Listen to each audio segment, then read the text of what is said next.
Welcome to this session on ethical and cultural considerations in health research. In this session, we'll explore the principles that guide responsible research. By the end of this video, you'll be able to understand key ethical principles that guide health research, explain the importance of community engagement and cultural sensitivity, identify equity challenges in global research collaborations, apply ethical reasoning in real-world scenarios. Let's begin with the cornerstone of ethical research: informed consent. Participants must fully understand the purpose of the research, what it involves, the risks and benefits, and most importantly, they must agree to participate without any form of coercion.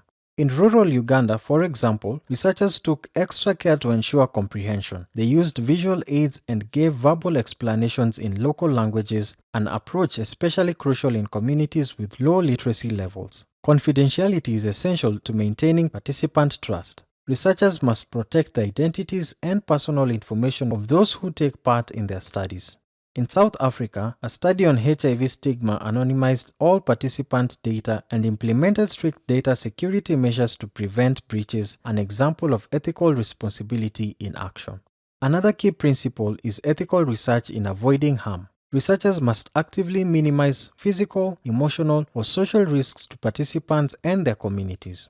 During the Ebola outbreak in Sierra Leone, research teams adjusted their data collection methods to avoid re-traumatizing survivors, highlighting the importance of emotional sensitivity in ethically sound research. Ethical research must go beyond consent. It must be community-centered. That means actively involving local communities in shaping research that reflects their values and priorities.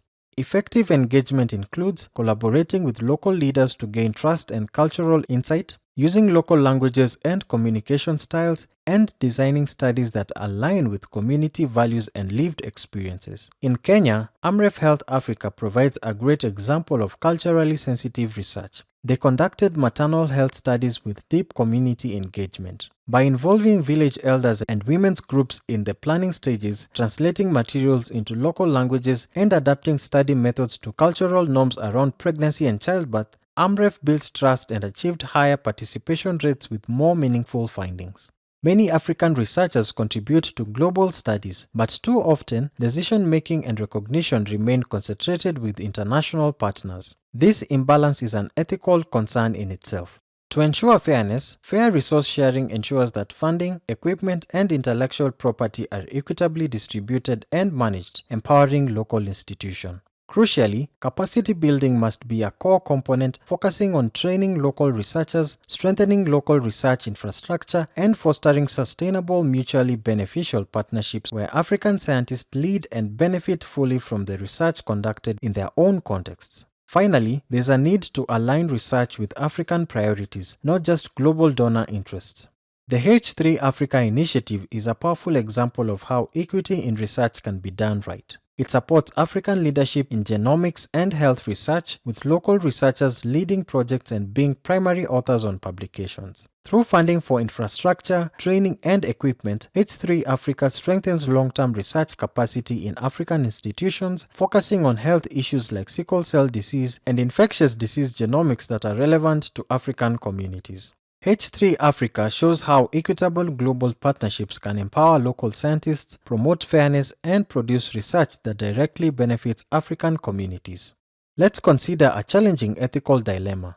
A research team is conducting interviews in a rural village as part of a study on family health practices. During a private interview, a young woman discloses that she is experiencing physical violence at home and fears for her safety. She asks the interviewer not to share this information with anyone, saying that if her husband or elders find out, her situation could become worse.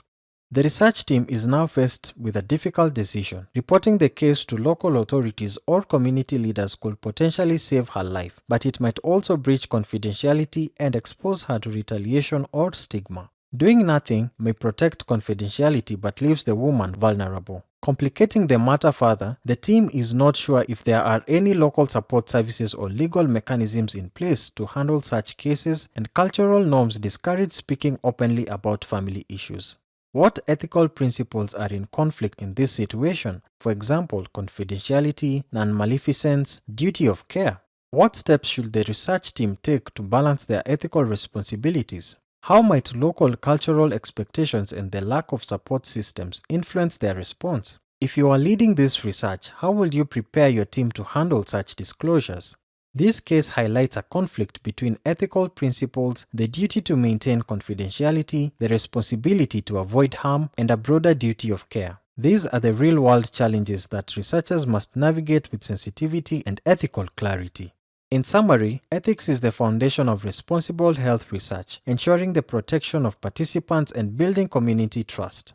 Culturally sensitive and community-driven approaches make research more ethical, relevant, and impactful by respecting local context and empowering communities. Finally, researchers must diligently navigate power dynamics in collaborations while consistently acting with integrity and care, fostering truly equitable and beneficial partnerships. In our next session, we'll explore how health research translates into impact and how it can influence policy and improve lives.